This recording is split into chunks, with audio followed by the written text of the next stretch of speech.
હવે પાંચમો પાઠ છે વિજ્ઞાનનો સજીવનો પાયાનો એકમ. હવે કોઈ પણ સજીવ હોય એ વનસ્પતિ હોય કે પ્રાણીઓ હોય, કોઈ પણ સજીવ હોય, એ સજીવનું સમગ્ર શરીર એક સરખું હોતું નથી. દરેક સજીવોના શરીરની રચના જુદી જુદી હોય. પણ એ કોઈ પણ સજીવ હોય, એ સજીવની મૂળભૂત જે રચના છે એનો પાયાનો એકમ કોષ છે. કોઈ પણ સજીવ છે એ વનસ્પતિ હોય કે પ્રાણી હોય, તે કોષની બનેલી હોય. મૂળભૂત સંરચના જેને કહેવાય કોષ. તો પહેલો પ્રશ્ન છે કે કોષ શબ્દનો અર્થ આપી તેની શોધ વિશે માહિતી આપો. તો કે કોષ શબ્દ એ લેટિન શબ્દ સેલ્યુલા, લેટિન શબ્દ સેલ્યુલામાંથી મળ્યો છે, જેનો અર્થ રૂમ એટલે કે નાનો ઓરડો એવું થાય, સ્મોલ રૂમ. તો કોષ એ લેટિન શબ્દ સેલ્યુલા પરથી નામ પડ્યું છે, જેનો અર્થ થાય નાનો room. Robert Hooke, Robert Hooke નામના અંગ્રેજ વૈજ્ઞાનિકે એક પ્રાથમિક સૂક્ષ્મદર્શક યંત્ર એટલે કે માઇક્રોસ્કોપમાં બાટલીનો બૂચ, પહેલાના જમાનામાં બાટલી પર જે બૂચ આવે એ બૂચના પાતળો છેદ લીધો અને તેનું માઇક્રોસ્કોપમાં ઓબ્ઝર્વેશન એટલે કે અવલોકન કર્યું. તો તેને મધપૂડાના ખાના હોય તેવી રચના જોવા મળી.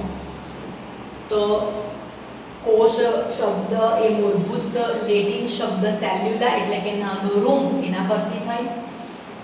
સૌપ્રથમ રોબર્ટ હુક નામના વૈજ્ઞાનિકે બાટલીનો બૂચ આવે, રબરનો બૂચ પહેલા આવતો, એ બૂચના તેણે પાતળો છેદ લીધો અને માઇક્રોસ્કોપમાં તેનું અવલોકન કર્યું તો તેને મધપૂડાના રચના જેવા નાના નાના ખાના જોવા મળ્યા અને તે દરેક ખાનાને તેણે કોષ નામ આપ્યું, રોબર્ટ હુકે. આ ખૂબ જ નાની અને બિન અગત્યની, બહુ નાની ઘટના હતી એવી કે કોઈ બાટલીનો બૂચ, એની કોઈ વેલ્યુ જ નહીં, બિન અગત્યની ઘટના. એનું સ્થાન જીવ વિજ્ઞાનના ઇતિહાસમાં ખૂબ અગત્યનું થઈ ગયું.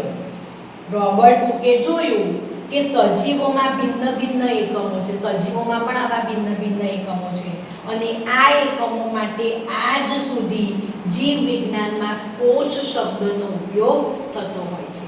એટલે કોઈ પણ સજીવ હોય, પછી વનસ્પતિ હોય કે પ્રાણી હોય, એના સમગ્ર સજીવનો મૂળભૂત જે રચનાનો એકમ જેનો તે બનેલો છે સજીવ, એના નાનામાં નાના એકમને કોષ કહેવામાં આવે. તો સજીવો શાના બનેલા છે એના અહીંયા તમને લોકોને પ્રવૃત્તિ આપેલી છે કે ડુંગળી લેવાની, બધાના ઘરમાં હોય. તો ડુંગળીના એક નાનો ટુકડો લેવાનો અને એ જે ડુંગળીનો નાનો ટુકડો હોય એમાં અંદર, એટલે ધારો કે આવો આ ડુંગળીનો એક ટુકડો છે, સમજાવું છે, એક પડ છે, તો એમાં અંદરનું જે પડ હોય એ ટ્રાન્સપરન્ટ, પારદર્શક પાતળું પડ હોય. એક બહુ જ પાતળા નાના ચીપિયાની મદદથી એ પેલું પાતળું પડ કાઢવાનું અને પાતળું પડ કાઢી તેને પેલા વોચ ગ્લાસમાં મૂકવાનું, પાણી ભરેલો વોચ ગ્લાસ લેવાનો, બરાબર. અને કાચની સ્લાઇડ લેવાની, આવી કાચની સ્લાઇડ આવે, થોડી જાડી હોય આમ, એવી કાચની સ્લાઇડ પર પાણીનું ટીપું મૂકવાનું અને પેલી ડુંગળીના પાતળા પડનો નાનો ટુકડો, આમ સીધું, એટલે આમ વળ નહીં થતું, કારણ કે એટલું બધું પાતળું એ પડ હશે એટલે આમ વળી જશે, તેવું નહીં થવું જોઈએ, આમ સીધું કરીને મૂકવાનું. અને પછી આયોડીનનું એક ટીપું મૂકવાનું. આયોડીન અભિરંજકનું કામ કરશે, કે જે પણ અંદર આ ડુંગળીના જે તમે પાતળું પડ લીધું એમાં કોષો છે આપણને તો ખબર જ છે, તો એની બહારની દિવાલ છે કે પછી જે પણ હોય એ આયોડીનને કારણે અમુક રંગીન થશે, એટલે સ્પષ્ટપણે કોષને સરસ રીતે જોઈ શકાશે. તેના ઉપર સોયની મદદથી કવર સ્લિપ મૂકવાની, કે જેથી પાણીનો એટલે કોઈ એક નાનો પણ હવાનો પરપોટો રહેવો જોઈએ નહીં. ટૂંકમાં આ સ્લાઇડ છે કાચની, એના ઉપર પેલું ડુંગળીનું જે પેલું અંદરથી પાતળું પડ લીધું, એક પડમાંથી જે અંદરનું, તેને સીધું મૂકો, પાણીનું ટીપું તો હશે જ, અને પેલું અભિરંજક લેવાનું છે આયોડીન. અને પછી બહુ જ પાતળા કાચની કવર સ્લિપ આવે, આટલી નાની હોય, એ ચોરસ હોય અથવા તો ગોળ પણ હોઈ શકે, અને પછી એક સોયની મદદથી તેને મૂકવાની હોય. એવી રીતે મૂકવાની કે જેથી આ સ્લાઇડની ઉપર આ કવર સ્લિપ, કે જેથી પાણીનું એક એટલે પાણીને બધું આમ એ જતું રહે, પણ અંદર હવાનો પરપોટો રહેવો જોઈએ નહીં. હવાનો પરપોટો રહેશે તો તમે પેલા સૂક્ષ્મદર્શક યંત્રની મદદથી જોશો તો એ પરપોટો જ તમને એવું લાગશે કે આ એક કોષ છે, અને કોષને સ્પષ્ટપણે આ ડુંગળીના કોષોને જોઈ શકાશે નહીં, એટલે અંદર હવાનો પરપોટો રહેવો નહીં જોઈએ. ટૂંકમાં આ પેલી કવર સ્લિપ આ રીતે આવી જશે, અને અંદર હશે આની અંદર, એટલે નીચે સ્લાઇડ છે કાચની, એની ઉપર પેલી કવર સ્લિપથી ઢાંકી દે. અને પછી આ જે આસ્થાપન તૈયાર થયું એને પેલા માઇક્રોસ્કોપ એટલે કે સંયુક્ત સૂક્ષ્મદર્શક યંત્રમાં જોવાનું. બરાબર, તો શું થાય છે, તો કે સૂક્ષ્મદર્શક યંત્રમાં નાના મોટા ખાના સ્વરૂપે એક આકૃતિ જોવા મળે. કેવા ખાના હોય, તો સામાન્ય રીતે આવી રીતના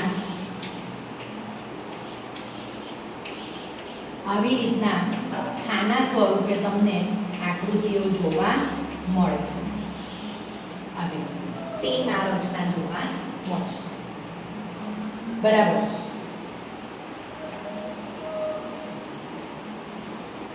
પ્રશ્ન છે કે વિવિધ આકારવાળા ડુંગળીના પડમાંથી બનાવેલી આ હંગામી સ્લાઇડમાં તમે શું જોયું, તો કે નાના મોટા ખાના સ્વરૂપે કોષ રચના દેખાય. આવા ખાના સ્વરૂપે કોષ રચના જોવા મળી.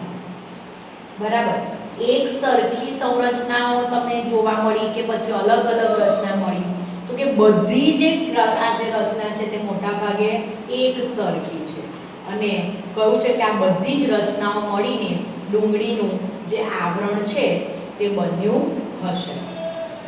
તો શું નક્કી થયું, તો કે ડુંગળીના કોષો એક સરખી સંરચના ધરાવે છે.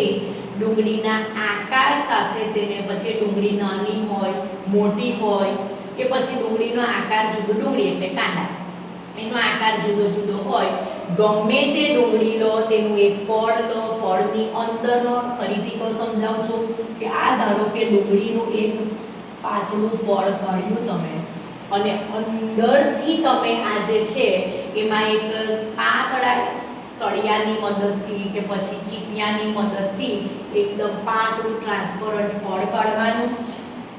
બરાબર, કાચની જે સ્લાઇડર હોય એના ઉપર તેને મૂકવાનું છે. પહેલાં તો વોચ ગ્લાસમાં તમે લઈ શકો, એ વોચ ગ્લાસ પાણી ભરતી ભરવાનો છે, એમાં જ તમે આયોડીનનું ટીપું નાખી થોડીવાર 2-5 મિનિટ રહેવા દેશો તો પણ ચાલશે.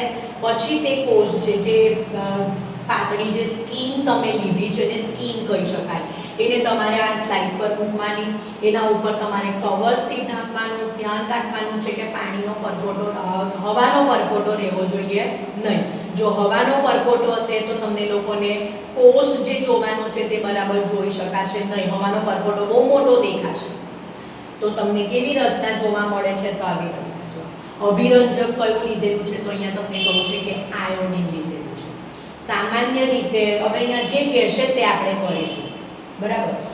હવે છે કે બધા વૈજ્ઞાનિકો, એટલે તમને ટૂંકમાં એટલી ખબર પડી, અહીંયા ફર્સ્ટ આ પ્રવૃત્તિ છે જેને પ્રયોગ તરીકે પૂછી શકાય જસ્ટ એટલા માટે કે કોઈ પણ સજીવ છે એ કોષનો બનેલો છે. એક જ સજીવ જે છે, હવે ડુંગળી ગમે તેવા આકારની હોય, ગમે તેવી હોય, બધા જ કોષો એક સરખા પ્રકારના હોય છે. એક ડુંગળી લો, કોઈ બીજી ડુંગળી લો, તેનું કરો, કોઈ ત્રીજી ડુંગળી લઈને તેમાંથી આ જ રીતે પ્રયોગ કરો, પણ ડુંગળીના કોષો મોટા ભાગે આવા એક સરખી સંરચના ધરાવતા હોય છે. હવે આપ્યું છે પ્રશ્ન નંબર 2 કે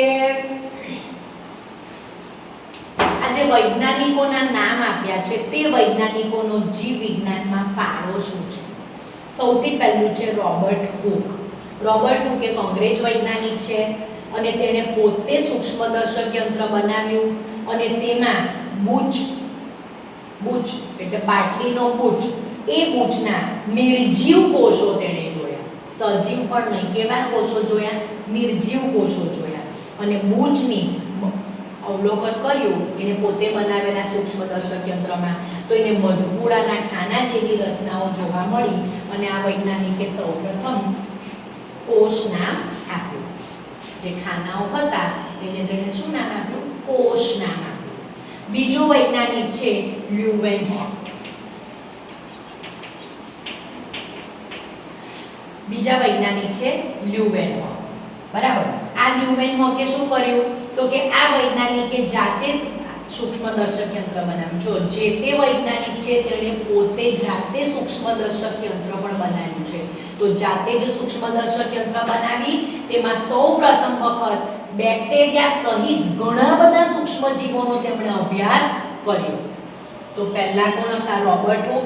તેણે શું કરેલું? તો બૂચના નિર્જીવ કોષ જોયા, ખાનાઓ મધપૂડા જેવી ખાના, એણે પણ સૂક્ષ્મદર્શક યંત્ર જાતે બનાવ્યું. બીજું છે લ્યુવેનહોફ. આ લ્યુવેનહોફે જાતે સૂક્ષ્મદર્શક યંત્ર બનાવ્યું. સૌપ્રથમ વખત બેક્ટેરિયા અને બીજા ઘણા બધા સૂક્ષ્મજીવોનો અભ્યાસ કર્યો અને તેમણે સાદા સૂક્ષ્મદર્શક યંત્રનો ઉપયોગ કરીને કોષ કેન્દ્રનું નિરીક્ષણ કર્યું. કોષના મધ્ય ભાગમાં કેન્દ્ર આવેલું છે, એને કોષ કેન્દ્ર કહેવાય.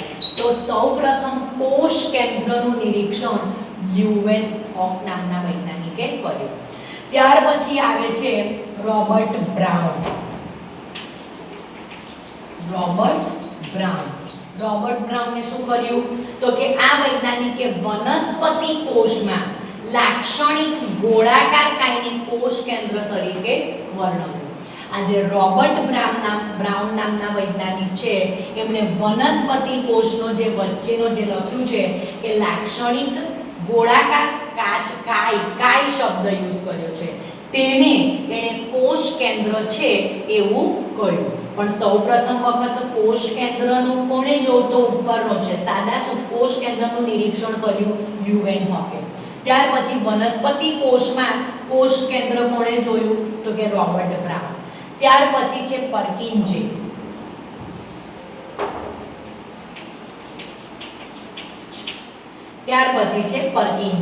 આ વૈજ્ઞાનિકે કોષમાં રહેલા જીવંત પ્રવાહી દ્રવ્યને, કોષમાં જીવંત જે દ્રવ્ય છે પ્રવાહી દ્રવ્ય, એ પ્રવાહી દ્રવ્યને જીવરસ નામ આપ્યું, જેને બીજા શબ્દોમાં પ્રોટોપ્લાઝમ.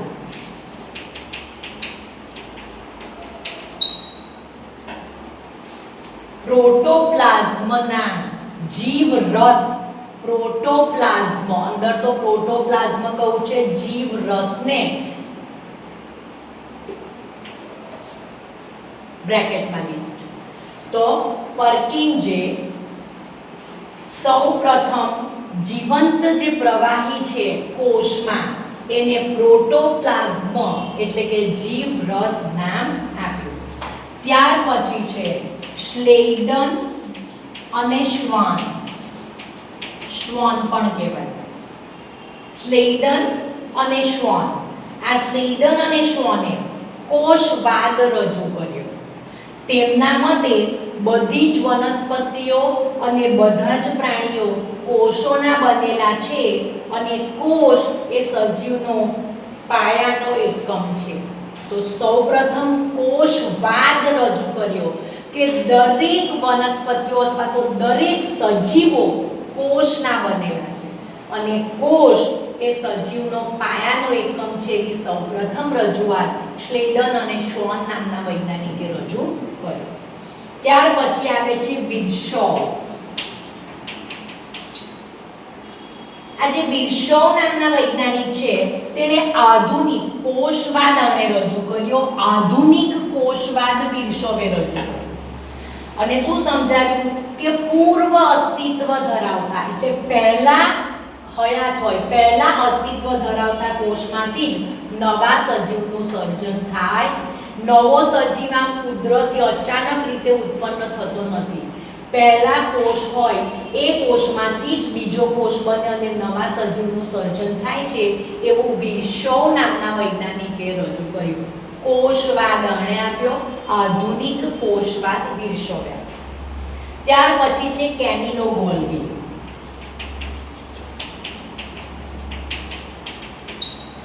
કેમિલો ગોલ્ગીએ શું કહ્યું તો કે આ વૈજ્ઞાનિકે ગોલ્ગી પ્રસાધનનો, હવે આ કોષ છે, કોષ કેન્દ્ર છે, તેમાં જુદી જુદી અંગિકાઓ આવેલી છે. તેમાં એક અંગિકા છે ગોલ્ગી પ્રસાધન. તો સૌપ્રથમ આ વૈજ્ઞાનિકે ગોલ્ગી પ્રસાધનનું અવલોકન અને વ્યવસ્થિત વર્ણન કર્યું.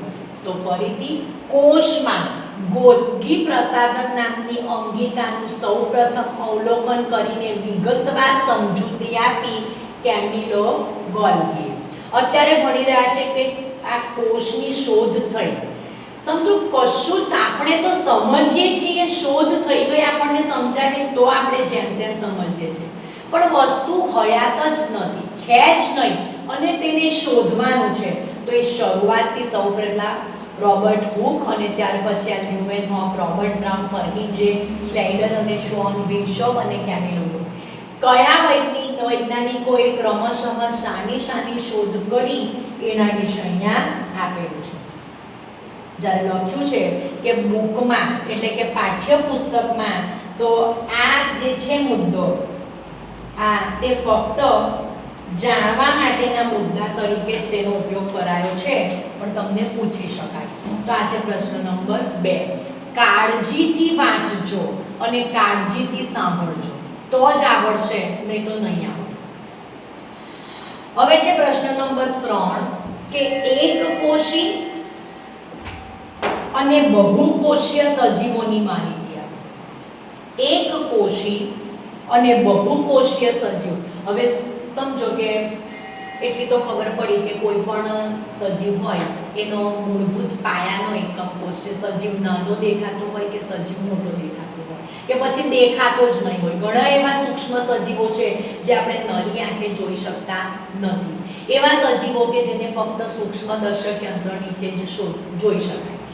એવા પણ સજીવો છે એટલા સૂક્ષ્મ પણ હોઈ શકે કે જે કદાચ આપણા સૂક્ષ્મદર્શક યંત્ર નીચે પણ ન જોઈ શકાતા એવા સજીવો પણ હયાત હોઈ શકે છે.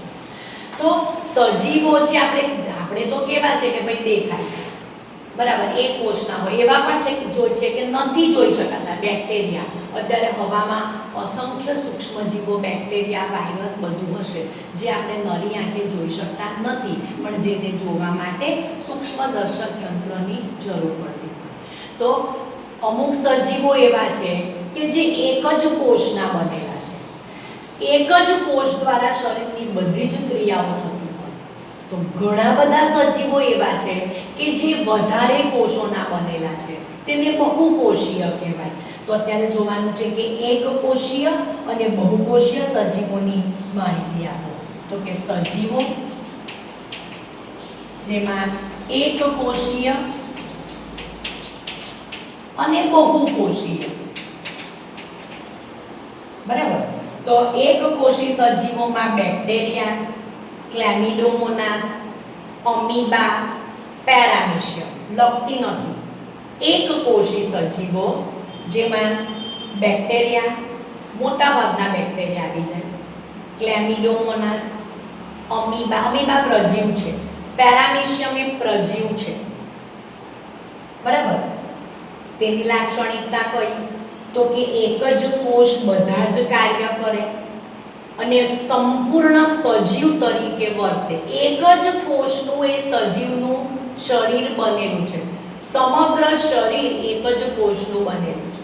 એક જ કોષ દ્વારા તે ખોરાક લેવાની ક્રિયા, તેને પચવવાની ક્રિયા, ઉત્સર્જન નકામા પદાર્થોને ગળવાની ક્રિયા, પાણીનું સંતુલન જાળવવાની ક્રિયા, બધી જ ક્રિયાઓ એક જ કોષ દ્વારા થાય અને વિભાજન દ્વારા તેના જેવી જ સંતતિ ઉત્પન્ન કરે. એટલે એક કોષ છે, એક કોષમાંથી બે કોષ બની ગયા અને એક કોષમાંથી બે નવા સજીવ બન્યા, એને વિભાજન કહેવાય. તો વિભાજન દ્વારા પોતાના જેવા નવા સજીવો બનાવી લે છે.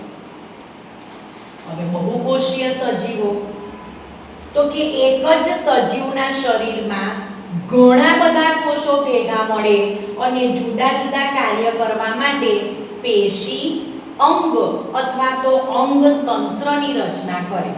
ફરીથી આમાં એક જ કોષથી સમગ્ર શરીર બને. આમાં એક જ સજીવ છે, તેમાં ઘણા બધા કોષો આવેલા છે. કોષો ભેગા મળી પેશી, પેશીઓ ભેગા મળી અંગ અને અંગો ભેગા મળી અંગ તંત્રની રચના કરે અને સજીવના સમગ્ર શરીરની રચના થાય. દરેક બહુકોષી સજીવ એક જ કોષમાંથી નિર્માણ પામતો હોય છે. હવે આપણું શરીર છે, એમાં અબજો કોષ આવેલા છે, પણ આપણા આ અબજો કોષો વાળું આ શરીરનું નિર્માણ થવા માટે પહેલા એક જ કોષ હતો અને એક કોષમાંથી આવું વિભાજન થઈને એકમાંથી બે, બેમાંથી ચાર, ચારમાંથી આઠ એમ ડબલ થઈને સમગ્ર શરીરનું નિર્માણ થયું. પણ જેમ જેમ સજીવો ઉચ્ચ કક્ષાના થાય તેમ તેમ તેમાં પેશીઓ, જુદા જુદા કાર્ય કરવા માટે પેશી બને, પેશીઓ ભેગી મળી અંગ બને, અંગ ભેગા મળી તંત્ર બને. તો એવા વિવિધ રચના ધરાવતા સજીવો અસ્તિત્વમાં આવ્યા. આમ દરેક સજીવમાં કોષ વિભાજન થાય. કોષ વિભાજન એટલે કહું કે એકમાંથી બે કોષ બન્યા અને તેવા જ પ્રકારના કોષો ઉત્પન્ન થાય છે. આમ બધા કોષો એ પૂર્વ અસ્તિત્વ ધરાવતા બે કોષો બન્યા. શામાંથી બન્યા? આ કોષમાંથી બન્યા. તો બધા જ કોષો પૂર્વ અસ્તિત્વ ધરાવતા કોષોમાંથી જ અસ્તિત્વમાં આવ્યા છે અથવા તો ઉદ્ભવે છે. તો આ થયો ત્રીજો પ્રશ્ન, એક કોષી સજીવો અને બહુકોષી સજીવો. હવે આપણે એ જોયું કે દરેક સજીવ કોષનો બનેલો છે. તો સવાલ એ થાય કે પ્રવૃત્તિ 2 છે 5.2 કે જુદા જુદા કદ ધરાવતા પર્ણના આવરણ, એટલે જુદા જુદા કદ એટલે જુદા જુદા કદના પર્ણ લેવાના, ડુંગળીનું મૂલાગ્ર અને ડુંગળીના કંદ, આ બધાનું લઈને તમે કોષ જે લીધા અને તેના તમે સૂક્ષ્મદર્શક યંત્ર નીચે અવલોકન કરો તો બધા કોષો એક સરખા આકારના હોય તો કે ના. એક પર્ણ લો, કોઈક વનસ્પતિના પર્ણમાંથી કોષો લો, કોઈક વનસ્પતિના મૂળના કોષ લો, કોઈ વનસ્પતિના પ્રકાંડના કોષ લો અને તમે તેનું ઓબ્ઝર્વેશન કરો તો બધા કોષ કેવા હોય? જુદા જુદા આકારના હોય. એવું જરૂરી નથી કે બધી જ વનસ્પતિના બધા કોષો એક સરખા આકારના હોય, એક સરખી જ સંરચના ધરાવતા હોય. તો શું બધા કોષો કદ અને આકારમાં સરખા હોય? તો કે ના. વનસ્પતિના જુદા જુદા ભાગના કોષોના કદ અને આકાર જુદા જુદા હોય છે. મૂળના કોષો જુદા આકારના હશે, પર્ણના કોષો જુદા આકારના હશે, બરાબર. પ્રકાંડના કોષોનો આકાર જુદો જુદો હશે. બધા કોષોની સંરચના એક સરખી છે, આકાર જુદો છે, ચલો, પણ અંદરની સંરચના એક સરખી છે? તો કે ના. એક્ઝેક્ટ સંરચના બધા કોષોની એક સરખી હોતી નથી. બધા કોષોની સંરચનામાં શું સરખું હોય? તો કે વનસ્પતિ કોષ છે એટલે કોષ દિવાલ હોય, બહાર શું હોય? કોષ દિવાલ હોય અને કોષ કેન્દ્ર હોય. તો ફરીથી કોષ કેન્દ્ર.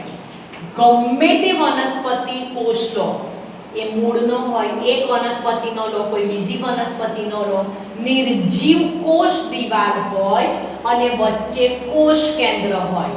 બાકીનો આકાર બધું જ એક સરખું એક્ઝેક્ટ હોતું નથી. સમાનતા છે. કોષ દિવાલ છે જે વનસ્પતિ કોષની વાત છે.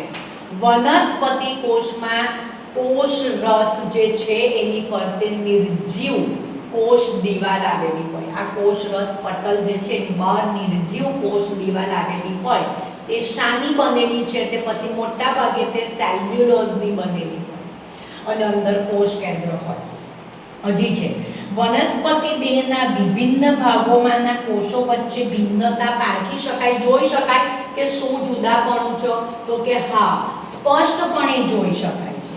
કારણ કે વિભિન્ન ભાગોના કોષોના કદ, આકાર, તેમના રંગ, તેમના કાર્ય જુદું જુદું હોય એટલે સ્પષ્ટપણે જુદાપણું જોવા મળે ને જુદાપણું તમે પારખી પણ શકો. સરખું શું જોવા મળે છે? એક વનસ્પતિનો કોષ લીધો, કોઈ મૂળનો, બીજી વનસ્પતિના પ્રકારનો લીધો અથવા તો તે જ વનસ્પતિના પ્રકારનો લીધો, સરખું શું જોવા મળે? તો કે બધા જ કોષોમાં સ્પષ્ટ કોષ કેન્દ્ર હોય, રસધાની. વનસ્પતિ કોષમાં રસધાની એટલે ખાલી જગ્યા આવેલી છે, એને રસધાની કહેવાય. અને સૌથી બહારની કોષ દિવાલની હાજરી એ સમાનતા.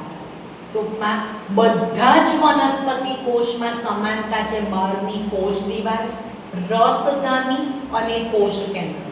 રસધાની એટલે ખાલી જગ્યા છે જેમાં પાણી હોય, જેને ધાની રસ કહેવામાં આવે. આ બધી જ વનસ્પતિઓના કોષોમાં કોમન, સામાન્ય હોય છે. હવે છે પ્રશ્ન નંબર 5 કે સજીવોમાં શ્રમ વિભાજન એટલે કે કાર્યની વહેંચણી સમજાવો. હવે એક કોષી સજીવોમાં તો બધી જ ક્રિયાઓ શરીરની એક જ કોષ દ્વારા થાય. ઘણા બહુકોષી સજીવો એવા છે કે ધારો કે શરીરમાં 500 કોષ છે તો 500 એ 500 કોષ કોઈ એક ક્રિયા કરશે, પછી એ બધા જ કોષ બીજી ક્રિયા કરશે, પછી એ બધા જ કોષ કોઈ ત્રીજી ક્રિયા કરશે. એનાથી આગળ વધીએ તો બહુ જ બધા કોષો છે. કોઈ એક ક્રિયા કરવા માટે સરખી રચના ધરાવતા કોષો ભેગા મળ્યા અને જે રચના બનાવી તેને પેશી કહેવાય. તો અમુક સજીવો એવા છે કે જેમાં પેશીમય રચના જોવા મળે. બરાબર? તો એક સરખી રચના અને કાર્ય કરતા કોષો ભેગા મળી જે કોષ સમૂહ રચે એને પેશી કહેવામાં આવે. એટલે કાર્યની વહેંચણીની વાત છે. તો કે સજીવોના કદ અને આકાર તેના વિશિષ્ટ કાર્ય સાથે સંબંધિત હોય છે. વિવિધ કાર્ય કરવા માટે કોષો નિશ્ચિત કદ અને નિશ્ચિત આકાર ધારણ કરે. જુદા જુદા કાર્ય કરવા માટે ચોક્કસ કદ અને ચોક્કસ આકાર કોષ પોતે ધારણ કરે છે. જેમ કે અમીબા જેવા પ્રાણીના કોષનો આકાર સતત બદલાતો રહે. અમીબા એ અનિયમિત આકારનું પ્રાણી છે. અત્યારે મેં આ ડ્રો કર્યું, આ જ અમીબા કંઈ કોઈ કાર્ય કરવું હશે પોતાનો આકાર સતત બદલાયા કરે. એક અમીબા આજીવન એક જ અનિયમિત આકાર લઈને જીવતું હોતું નથી. આકારમાં ભિન્નતા જોવા મળે છે. બરાબર? તો કે એક કોષી પ્રાણી હોવાથી તેમાંથી ઉચ્ચ સજીવોની જેમ પેશી, અંગતંત્ર એવું આયોજન તેમાં જોવા મળતું નથી. એક જ કોષનું બનેલું છે. પરંતુ ચોક્કસ કાર્ય કરવા માટે ચોક્કસ અંગિકાઓ આવેલી હોય છે. કોષોમાં ચોક્કસ અંગિકા આવેલી હોય છે. જેમ કે કોષોમાં ચોક્કસ દ્રવ્યોનું નિર્માણ, અન્ન કણોનું પાચન, કોષમાંથી ઉત્સર્ગ દ્રવ્યોને બહાર કાઢવા માટે, આ બધા માટે ચોક્કસ અંગિકાઓ આવેલી હોય છે. ટૂંકમાં પાચન, કોષને ગ્રહણ કરવાનું તે કોઈ અંગિકા દ્વારા થશે, એનું પાચન કરવાનું, પછી ગયા પછી તે ઉત્સર્ગ દ્રવ્યોનો નિકાલ કરવાનો. તો આ બધા માટે જુદી જુદી અંગિકાઓ આવેલી હોય છે. બહુકોષી સજીવોમાં એક કોષીની વાત થઈ. બહુકોષી સજીવોમાં કાર્ય કરવા માટે શ્રમ વિભાજન થયેલું હોય છે. જેમ કે મનુષ્યના જુદા જુદા ભાગો જુદા જુદા કાર્ય કરે છે. હૃદય એ રુધિરનું પરિવહન કરે, જઠર ખોરાકના પાચનનું કાર્ય કરે. આવા સજીવોમાં કોષોના આકાર પણ નિશ્ચિત હોય છે. જેમ કે ચેતાકોષ, રક્તકોણ એ વિવિધ પ્રકારના સ્નાયુ કોષો ચોક્કસ પ્રકારના આકાર ધરાવતા હોય. ટૂંકમાં કહેવાનો મતલબ છે કે એક કોષી સજીવો હોય તો એમાં એક જ કોષ દ્વારા ભલે બધી ક્રિયા થતી હોય પણ એ કોષની જુદી જુદી અંગિકાઓ ચોક્કસ કામ કરતી હોય. બરાબર. જ્યારે બહુકોષી સજીવોમાં પેશીઓ બનશે, પેશીઓ ભેગી મળી અંગ ભેગા મળી તંત્ર જુદા જુદા સમૂહો જુદું જુદું કાર્ય કરશે. આમ એક કોષી સજીવોમાં અંગિકા સ્તરે કાર્ય થાય, જ્યારે બહુકોષી સજીવોમાં પેશી, અંગ કે પછી તંત્રની કક્ષાએ શ્રમ વિભાજન થયેલું હોય છે. ઘણા સજીવો એવા હોય જેમાં ખાલી પેશીમય રચના જોવા મળે, અંગ નથી નિર્માણ પામતા. ઘણા સજીવો એવા બને કે જેમાં અંગોનું નિર્માણ થયેલું હોય પણ તંત્ર નથી બનેલા હોતા. જ્યારે ઉચ્ચ કક્ષાના સજીવોમાં તંત્ર કક્ષાએ કાર્યની વહેંચણી થયેલી હોય. તો એક કોષી સજીવોમાં અંગિકાઓ કાર્ય કરતી હોય, જ્યારે બહુકોષી સજીવો હોય એમાં પેશીઓ હોય, અંગો બને અથવા તો અંગતંત્ર દ્વારા કાર્યની વહેંચણી કરીને વિવિધ કાર્ય કરવામાં આવતા હોય છે. અને નાનો પાછો પ્રશ્ન છે કે કોણે કોષની શોધ કરી? તો આપણને ખબર છે કે રોબર્ટ હુકે. બરાબર. આ જાતે સૂક્ષ્મદર્શક યંત્ર બનાવ્યું. વૃક્ષની છાલ હોય એની પાતળી એકદમ, વૃક્ષની છાલમાંથી પહેલા બૂચ બનતા એનું એને નિરીક્ષણ કર્યું. વૃક્ષની છાલમાંથી બોટલને બંધ કરવા માટેના બૂચ બનતા હતા. એ બૂચનો એને પાતળો છેદ લીધો અને તેણે પોતે બનાવેલા સૂક્ષ્મદર્શક યંત્ર નીચે જોયું તો એમાં મધપૂડાના ખાના જેવી રચનાઓ જોવા મળી. આ ખાનાઓને તેણે કોષ તરીકે વર્ણવ્યા. આ બીજી ત્રીજી વાર રિપીટેશન આવ્યું છે. બરાબર. શા માટે કોષને સજીવનો રચનાત્મક અને ક્રિયાત્મક એકમ કહેવામાં આવે છે? તો કે એક કોષી સજીવ એક જ કોષના બનેલા હોય છે. બરાબર. અને બધા જ કાર્યો કરવાની ક્ષમતા એક જ કોષ દ્વારા ધરાવે છે. જ્યારે ઉચ્ચ કક્ષાના બહુકોષી સજીવો હોય તેઓ પેશીમય, અંગમય કે પછી અંગતંત્ર કક્ષાનું આયોજન ધરાવતા હોય છે. બરાબર. તો બહુકોષી સજીવોમાં શ્વસન, પ્રકાશ સંશ્લેષણ કે પછી પ્રજનન આ બધી ક્રિયાઓ કોષીય સ્તરે થયેલી હોય છે. આથી કોષને સજીવનો કોઈ પણ હોય, એક કોષી હોય કે બહુકોષી હોય, એક કોષીમાં તો એક જ કોષ દ્વારા થાય, બહુકોષીમાં પણ ભલે અંગતંત્ર દ્વારા થાય. અંગતંત્રો અંગોના બનેલા છે, અંગો પેશીઓની બનેલી છે, ને પેશીઓ તો અંતે શાના બનેલા છે? કોષના જ બનેલા છે. એટલે મૂળભૂત પાયાનો એકમ કયો છે? બરાબર. હવે લખ્યું છે કે કોષનું આયોજન કેવી રીતે થાય છે, કોષ કેવી રીતે બને છે. તો પ્રશ્ન નંબર 8 છે કે કોષનું આયોજન કેવી રીતે થાય છે? તો કે પ્રત્યેક કોષમાં મુખ્ય રચનાત્મક ભાગો તરીકે કોષરસ પટલ, કોષ કેન્દ્ર અને કોષરસ, આ બહારનું જે આવરણ છે એને કોષરસ પટલ કહે. અંદર જીવંત પ્રવાહી ભરેલું છે અને કોષ રસ છે અને મધ્ય ભાગમાં જે આવેલું છે એને કોષ કેન્દ્ર કહેવાય. આ એમ સમજણ માટે આવી ફિગર ડ્રો કરી શકે. જરૂરી નથી કે કોષ ગોળ જ હોય, જુદા જુદા શેપનો હોઈ શકે. કોષ ખાલી ગોળ જ હોય એવું જરૂરી નથી. ગમે તે આકારનો. આપણા શરીરમાં વાત કરીએ તો ધારો કે હું ગાલ પર એક ચમચી છે, એ ચમચીને હું જરાક ઘસરકો મારીને લઉં અને પછી એને મેથીની બ્લૂથી અભિરંજિત કરી અને તેને હું જોઈ શકું સૂક્ષ્મદર્શક યંત્ર નીચે. બરાબર. કા પછી આપણા શરીરની ચામડી અહીંયાથી બહાર જરાક એ થઈ ગઈ હોય તેના કોષ લઉં તો ગાલના કોષ અને ચામડીના કોષોનો શેપ ને બધું જુદું જુદું હશે. શરીરની અંદરના કોઈ ભાગમાંથી તો તે આખા શરીરમાં જ્યાંથી કોષ લો બધાના શેપ જુદા જુદા હશે, બધાનું કાર્ય જુદું જુદું.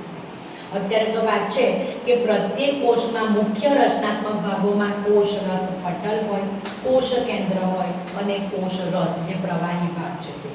કોષરસ એ કોષના વિવિધ કાર્યો માટે વિવિધ ઘટકો ધરાવે, જુદા જુદા કાર્યો માટે જુદા જુદા ઘટકો ધરાવે. આ જે જુદા જુદા ઘટકો ધરાવે તેને અંગિકાઓ કહેવામાં આવે છે. જેમ કે કણાભ સૂત્ર. કોષમાં કયા કોષ રસમાં અંગિકાઓ છે? તો કે કણાભ સૂત્ર, અંતઃકોષ રસ જાળ, ગોલ્ગી પ્રસાધન, લાઇસોઝોમ અને રિબોઝોમ. આ યાદ રાખજો, નામ આના વિશે ડિટેલમાં ભણવાનું છે. કોષ રસ જુદા જુદા કાર્ય કરવા માટે જુદા જુદા અંગો એટલે ધરાવે છે, જેને અંગિકા કહેવામાં આવે. તો કણાભ સૂત્ર, અંતઃકોષ રસજાળ, ગોલ્ગી પ્રસાધન, લાઇસોઝોમ અને રિબોઝોમ, આટલી અંગિકાઓ આવેલી છે. આમ વિવિધ અંગિકાઓ સહિત કોષરસ, કોષ કેન્દ્ર અને કોષને ઘેરતા કોષરસ પટલ દ્વારા કોષનું આયોજન થાય છે. તો કોષ શાનો બનેલો છે? તો કે કોષરસ, જેમાં બધી અંગિકાઓ, કોષ કેન્દ્ર અને કોષને ઘેરતા કોષરસ પટલ, આ ભેગું મળીને કોષની રચના થતી હોય છે. આ આયોજનથી કોષની બધી જ પ્રવૃત્તિઓ અને કોષની તેમના પર્યાવરણ સાથેની આંતરક્રિયાઓ પણ શક્ય બને છે. તો અત્યારે આ જોયું કોષનું આયોજન કેવું છે, કોષ આવો છે. હવે આપણે ડિટેલમાં આ કોષરસ પટલ, કોષરસની જુદી જુદી અંગિકાઓ વિશે, કોષ કેન્દ્ર વિશે આ જ પાઠમાં ડિટેલમાં જોઈશું.